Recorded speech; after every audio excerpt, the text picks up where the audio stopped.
Математика, логика кітабының есептерін шығару видео сабақтарын жалғастырамыз. Кішкене басқаша форматта болады. Мысалы, бірінші тек қана теңдеулерді шығарамыз, үй жұмысын береміз, түсінеміз, одан кейін тек қана пропорцияны шығарамыз, одан кейін тек қана пайыздарды деген сияқты осындай форматта шығарып көрейік.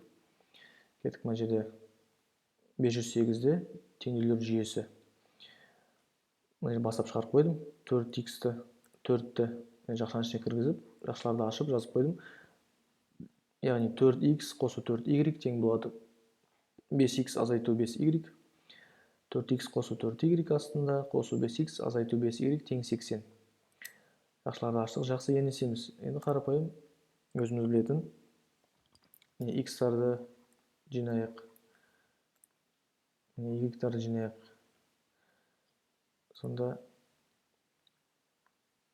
егер мен қазір 5х-ті сол жаққа көшірсем, онда ол теріс таңбамен барады ғой. Сонда 4х азайту 5х минус х болып қалады. Сондықтан маған х-тің теріс таңбалы болғаны ыңғайсыз мысалы өзіме. Сондықтан мен оны керісінше х-тарды оң жаққа жинайын. Теріс таңбамен барады. Y-тарды сол жаққа жинайын. Қосумен барады. Жақсы, сонда не шықты бізде? 4y қосу 5y 9y болады. Тең болады 5х азайту 4х. Тек қана х-тің өзі ғана қалады. Сонда бұл не деген сөз бізде? Менің х-ім 9y-ге тең деген сөз. Қазір бұл бізге керек болады. Астында дәл солай х-тарды бір бөлек жинайық. Y-тарды бір бөлек жинайық. Сонда 4х қосу 5х 9х, 4y минус 5y минус y болады, тең 80. Енді ары қарай не істейміз? Ары қарай біз жаңа айттық қой, х-іміз 9y-ға тең деп. Яғни осы жүйедегі барлық х-тардың орнына 9y-ті апарып қойсам, ештеңе өзгермейді. Дұрыс па? Яғни мен ештеңе қателескен жоқпын деген сөз. Сонда апарып қояйық енді. Үсті не істейміз? Үсті солай жазылады әзірше. Астында 9 х-тің орнына мен апарып 9y-ті түсіремін осы жерге. Себебі х 9y-ға тең бізде. Азайту y тең 80. Не болды бізде? Сонда бізде қарапайым бірақ айнымалысы бар, тек қана y-тардан тұратын бір теңдеу пайда болды. Осы теңдеуді өзін арға жеке шығарып көрейік. 9 көбейту 9y 81y. Азайту y тең 80. 81y-тан 1y-ті алсақ, 80y қалады. Тең 80. Y тең болады 1, 80-ді 80-ге бөлсек. Жақсы, y-ті таптық. Y-ті таптық. Енді бізге x-ті табу керек. Ол үшін істейміз. Мына y-ті кез келген жерге апарып қойып x-ті табуға болады. Бірақ біз оңай жолын іздеу керекпіз, дұрыс па? Жылдамдату үшін. Сонда мен ең соңғы жақтардан іздеймін мына жақтарда. Өте қысқа, мен 9y тең x деген қысқасы жерге апарып, ең оңай жері осы болғандықтан осы жерге апарып қоямын. Сонда не болады менде? 9 y-тің орнына беремін 1-ді, сонда 9 шығады. Ол бізде x. Яғни x-ті тауып тұрмын осы жерде. X-іміз 9-ға тең. Енді тапсырмада қарасақ, бізде тек қана x мен y-ті тап деп тұрған жоқ, түбірлерінің қосындысын тап деп тұр. Сонда түбірлерінің қосындысы деген ол x пен y-тің қосындысы. X менде 9-ға тең, y 1-ге тең. Тең 10 деген жауап. B деген нұсқа болады екен. Жақсы, ары қарай бізде 542. Мына жерде бірден айта кетейін. Мына бөлшекті қарап алайықшы жеке. Осы жерге. Шығарып алайықшы жеке. Сонда не болады? 4,1 бөлінген 1,5 дейді. Енді 4,1 деген ол не деген сөз? 41 бөлінген 10 деген сөз ғой, дұрыс па? Ал 1,5 деген 15 бөлі 10 деген сөз. Енді сонда менде мына бөлшек бөлінген мына бөлшек болып тұр. Бөлінген дегенде былай жазып алайық. Сонда 41 бөлінген 10 бөлу 15 бөлінген 10.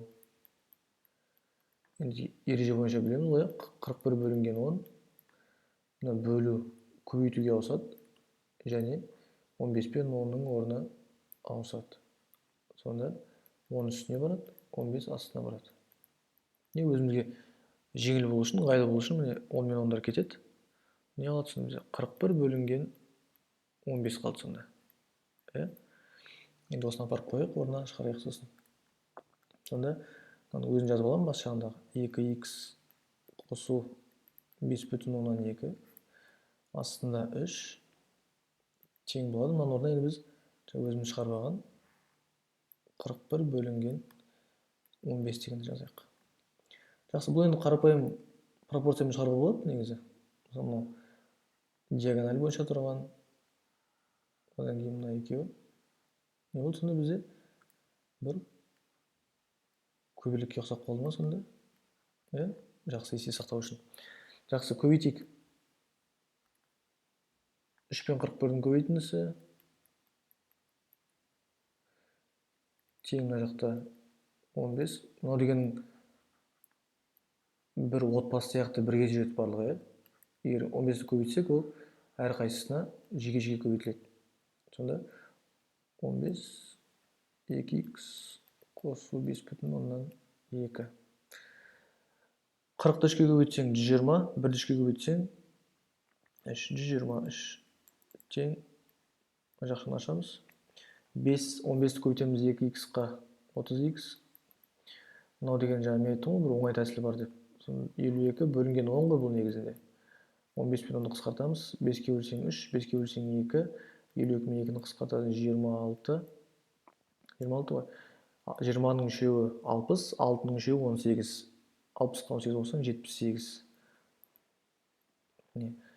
Енді қалай істейміз? 78-ді мына жаққа жіберейік. 23-тен 78 аламыз. 23-тен 70 аламыз. 53, 53-тен 8 аламыз. 45 қалады. 30х. Енді мына айырмасы жоқ, 30х қай жақта тұр? Мысалы, кейбіреулер ойлайды, неге х оң жақта тұр деп. Оны былай жазсақ та, ешқандай қателеспеймін, дұрыс па? Өйткені екеуі бір-біріне тең ғой. Сондықтан х тең болады. 45-ті бөлемін 30-ға. 15-ге қысқартайық бірден, 15-ке. 45-ті 15-ке 3, 30-ды 15-ке 2. 3-ті 2-ге бөлсек 1,5, 1,5 деген жауап дұрыс болады екен. 1,5 деген жауап.